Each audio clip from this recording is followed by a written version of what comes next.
ó mà ṣe o níbi tọkùnrin olóṣèlú yìí ti ń kírun làwọn agbébọn pa á sí. ọkùnrin olóṣèlú kan tí wọ́n pe orúkọ rẹ̀ ní Alhaji Lado ti kí ayé pé ó dìgbò ṣe lẹ́yìn táwọn agbébọn kan ya wọ abúlé Mairuwa níjọba ìbílẹ̀ Faskari nípínlẹ̀ Katsina lásìkò tí wọ́n ń kírun alẹ́ lọ́wọ́. lálẹ́ ọjọ́ àbámẹ́ta sátidé ọjọ́ 23 oṣù kẹta ọdún yìí làwọn ọ̀dájú ẹ̀dá yìí ṣòro níṣe ni wọ́n ya wọnú mọ́ṣáláṣí lásìkò táwọn aráàlú ń kírun alẹ́ lọ́wọ́. bẹ́ẹ̀ ni wọ́n dojú ìbọn kọ ọkùnrin olóṣèlú yìí tí wọ́n sì pa á nífọ̀nà-fọ̀nṣu. lẹ́yìn tí wọ́n pa á tán ni wọ́n tún gbé ìyàwó àtàwọn ọmọ ẹ̀ obìnrin méjì lọ.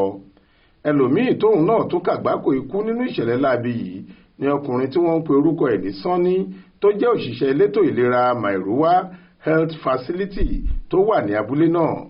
wọ́n ní àwọn agbébọn náà kò tí ì pe ẹnikẹ́ni nínú ìlú náà nípa bí wọn yóò ṣe ṣètò ìtúsílẹ̀ àwọn ẹni tí wọ́n jí gbé lọ àti iye tí wọ́n fẹ́ gbà. ìwà ìjínigbé yìí ti di lemọ́lemọ́ báyìí pàápàá lágbègbè Òkè Ọya. láìpẹ́ yìí ni wọ́n jí àwọn èèyàn kan nípínlẹ̀ Kaduna tí àwọn agbébọn náà sì ń béèrè fún bílíọ̀nù kan náírà.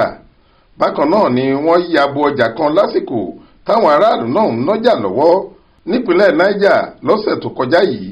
wọ́n pa olórí ìlú kan níbẹ̀ wọ́n sì jí àwọn èèyàn míì gbé lọ. ọ̀pọ̀ ló sì farapa lásìkò tí wọ́n ń gbìyànjú láti sá àsálà fún ẹ̀mí wọn tí wọ́n sì wà nílé ìwòsàn di bá a ṣe ń sọ yìí. Mọ́nísọ́lá Sàká ló ṣàkójọ ìròyìn yìí fún iléeṣẹ́ tẹlifíṣàn Aláròyé TV online.